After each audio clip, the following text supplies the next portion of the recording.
Pada suatu hari Stephen mengalami kecelakaan. Ia yang bosan karena tidak bisa kemana-mana, lalu mulai membaca buku-buku tentang Islam.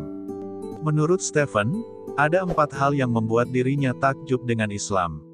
Pertama adalah soal kepercayaan Islam yang hanya mengakui satu Tuhan yakni Allah Subhanahu wa Ta'ala.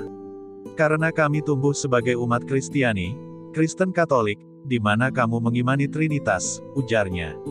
Stephen mengatakan hal ini sulit dipahami. Sementara Islam begitu jelas menyebutkan bahwa Tuhan hanya ada satu.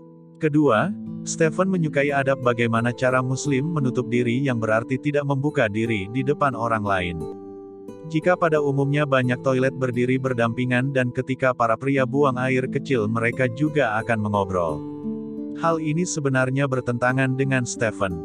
Aku diajarkan bahwa itu merupakan momen pribadi untuk fokus, bukan waktu untuk bersosialisasi. Stephen merasa hal ini sejalan dengan ajaran Islam yang ia temukan. Selain itu dalam buku yang dibaca, Islam mengajarkan buang air kecil sambil duduk agar pakaian tidak terkena najis sehingga bisa melaksanakan sholat dalam keadaan suci. Hal lainnya adalah, suatu saat aku tengah berada di negara bagian lain, tadinya aku berdiri lalu kuputuskan untuk kencing sambil duduk. Dengan duduk ternyata jauh lebih mudah, ungkapnya. Bagi Stephen, aturan Islam yang mengajarkan buang air kecil sambil duduk agar tidak terkena najis sungguh masuk akal. Hal ketiga yang ia temukan adalah Islam memiliki ajaran yang sangat jelas tentang halal dan haram. Islam juga memiliki 5 rukun Islam yang harus dijalankan. Stephen mengatakan membutuhkan kedisiplinan dan Islam memiliki itu. Hal keempat yang membuatnya makin yakin dengan Islam adalah setiap orang akan mendapat balasan atas perbuatannya.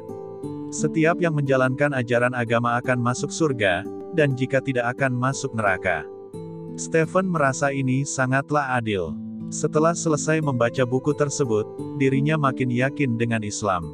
Setelah selesai membaca buku, aku putuskan bahwa inilah yang selama ini aku cari. Ini yang ingin aku lakukan. Ini yang ingin aku ikuti, tegasnya.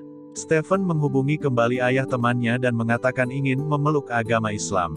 Alhamdulillah aku telah menemukan kebahagiaan sejati dan ketentraman dalam hati serta pikiran.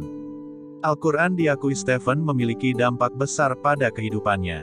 Ia mendapatkan perasaan bahagia baik secara spiritual, mental, maupun emosi. Stephen juga merasa setiap dirinya memiliki masalah, Al-Quran selalu punya jawaban dari masalah yang dihadapi. Kurasakan Al-Quran seperti berbicara kepadaku, ungkapnya. Beruntungnya, keputusan menjadi seorang Muslim ini disambut baik sang kakek, walaupun menurut Stephen, kakeknya tidak mengerti tentang Islam.